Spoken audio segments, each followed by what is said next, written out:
రెండేళ్లలో లీకులు తప్ప చేసిన అభివృద్ధి ఏం లేదన్న కేటీఆర్ పై తీవ్ర స్థాయిలో ఫైర్ అయ్యారు సీఎం రేవంత్ రెడ్డి. పేడుమూడి బోడిలింగం నువ్వు కూడా నాకు చెప్తావా అంటూ కేటీఆర్ పై మండిపడ్డారు. రెండేళ్లు అయిపోయింది. ఏం చేసిండ్రు రెండేళ్లు ఈ ముఖ్యమంత్రి గారు? కాంగ్రెస్ ప్రభుత్వం కేవలం టైం పాస్ కాలక్షేపం కార్యక్రమాలు తప్ప ఏమీ లేదు.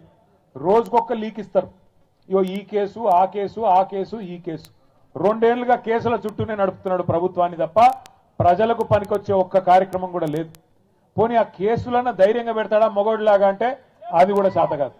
రోజు ఒక్క లీక్, ఈ కేసు ఇస్తారంట, ట్యాపింగ్ అంట, నోటీస్ అంట.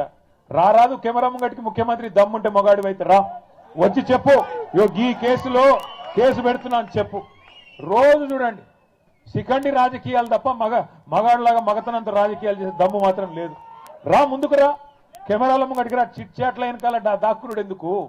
ముఖం ముంగ పెట్టుకొని రా ముంగటి, కెమెరా ముంగటికి వచ్చి ఈ కేసులో నేను కేసు పెడుతున్నా, నేనే పోలీసు వాళ్ళకి చెప్పినా, నోటీస్ ఇస్తున్నా, నేనే అవసరమైతే జైల్లో పెడతా అని హోంమంత్రి కూడా నువ్వే కదా, వచ్చి చెప్పు ముంగటికి వచ్చి. ఆయన కొడుకు చెప్తున్నాడు మైకు ముందలకు వస్తలేడు, ఆయన దాచుకున్నాడు అని.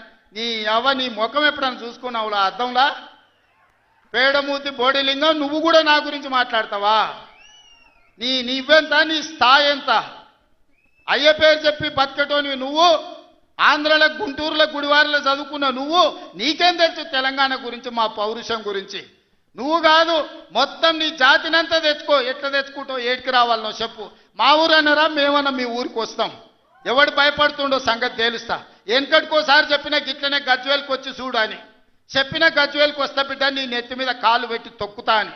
గజ్వేల్కి లక్షలాది మంది కార్యకర్తలతో పోయినాం, కాలు మీద పెట్టి తొక్కితే పాతాళానికి పోయిన మళ్ళీ ఇప్పటి వరకు తేలలేదు.